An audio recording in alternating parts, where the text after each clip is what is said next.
have any previous experience with using technology? Yes, I do, but not the technology of today. I mean, I feel like for me, I can do the normal stuff like Microsoft Word and stuff like that. There's a lot of things that I don't know.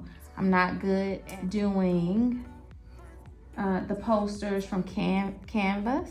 Canva. And I know that could help my students too. Like I see yours around the room and they seem very, very, very helpful for students because they can see a larger version of what we're studying. Right. Okay. What are your thoughts about using technology with teaching?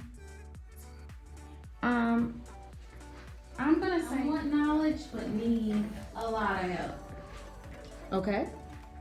And there's a place on there where you will get to identify where you need help. So Okay. you can get to that. On a scale from 1 to 5, how would you rate how your school has prepared you for teaching online and using technology to students? Which version do you mean by online? Because I'm gonna say when we were doing COVID, I was not prepared. But I had to quickly adapt to using some of the online tools that I guess maybe were created really fast or were always there. I'm gonna say, it ain't here, but can I put 2.5? Yes. Sorry. No problem. So I'm gonna say about a 2.5 because there are some things that I know, definitely that I learned, but it's more things that I really, really, really could learn to use. All right, so I just wanted to ask you a few questions about the lesson. Okay. So, kind of like what's on your mind on a scale of 1 to 10, with 1 being the worst lesson you've ever taught, 10 being the best lesson, everything went perfectly. How would you rate yourself? That would be a lesson of metacognitive markers. Okay, like I know in college, in high school, we highlighted, we circled words that we didn't know. We did all of those things. So I was used to that. However, I think I really did a poor job when it came to trying to help the kids. Because I introduced the metacognitive markers. This is what they look like. I gave them a sheet of the examples. But it wasn't until I taught the lesson maybe 2 or 3 times that particular day that I really learned how to use it with the kids. Okay. I did not instruct them to use the metacognitive markers as they were reading. And so the lesson kind of bombed because they didn't do it till the end, and they really need to do it when they're reading. Okay, so let's look at it this way. At our school, we teach 5 classes a day. So with your first period, if you were scoring yourself from 1 to 10, you would give yourself a what? A 2. A 2. But by your 5th period... By my 5th period, I'd say I at least was up to a 7. And metacognitive markers is something that I told them we would be doing the entire year. Yes. So I'll get a little more practice. And also I told them to incorporate it in their other subjects like social studies, science, places where they really can hone in on the skill and use it, because even though it was one of my first times teaching it and I didn't do so well, the more and more I teach it, the more comfortable I become. You kind of have answered the next question. We know what you need to do to move the lesson to a 10 as the rating. Okay. Meaning you need to have the students do more hands-on, work on the markers while you're teaching it, so that they're getting their practice. You're already going to do it throughout the year, so you've already kind of answered that question too. That's going to be your goal. That's how you would measure change, because they'll be using the markings while they work in their other classes. Can I ask you a question? Something came to mind when we were talking. Do you think I should give them maybe little excerpts of stories? Sure. And then that way we could sit around in a circle and talk about what would be the things that would have been good to highlight or to circle. Absolutely. Okay. Absolutely. Okay. But it's also important to point out that everyone won't have the same markings. Okay. So some of the ones that might be the same will be the key details, the parts of the story. Those should kind of be the same. but their questions won't be the same. Okay. The areas that they have a connection to where you put the asterisk, that'll be different. That's true. But you can still talk about it out loud with them. I do it all the time. Okay. So model out loud. Yes. Okay. Yes, modeling out loud is awesome. So I was going to ask what your next steps are, but it seems like you already said it. You're going to have excerpts that you're going to print out. Yes. Go over it with your students, like as warm-ups or must-dos. Warm-ups is really good. Okay.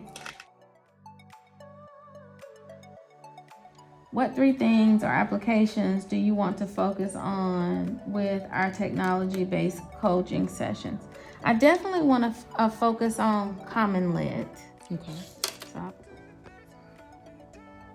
just knowing how it works, pulling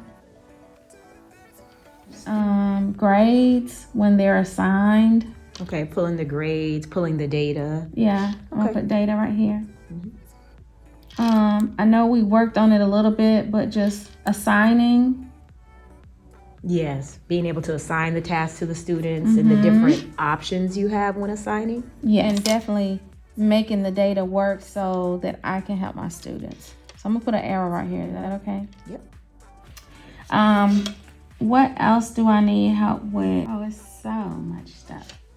Well, earlier you mentioned poster making with Canva. Yeah, I was gonna put Canva. I was gonna ask if that. Okay. Yeah.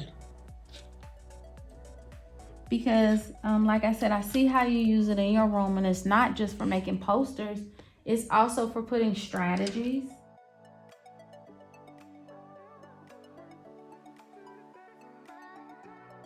Okay, so one thing that I was saying was Canva, I like how you have the strategies. I already said that. But I also love how you're covering knowledge. Up there you have that prefix and suffix. Like an anchor chart? Yes, anchor chart. Poster size. Yes. So it gives the students the availability to be able to go to what they need to learn. And get the information. One of the last things would be PowerPoint. Okay, I know how to do and put together PowerPoint, but I want to learn to be more effective when it comes to putting the information for a story, going over the strategy, having the strategy on there, almost like a one-stop shop when it comes to the PowerPoint when introducing what we're learning. Like I know we're going to be doing a long walk to water. I would love to have like a really good PowerPoint that maybe goes over the characters, goes over where they actually are located in Africa with maybe maps and things like that to help to bring the kids up to speed, because a lot of our kids, I know they're going to be studying Africa in social studies, but they don't know the regions that the young man was in. Okay. And I want to be able to give them all the knowledge that I can, because a lot of our students come from backgrounds where the English is not their first language. So they have no clue about what Africa possibly looks like. So maybe even creating interactive PowerPoints. Okay, we can work on that for sure. Okay.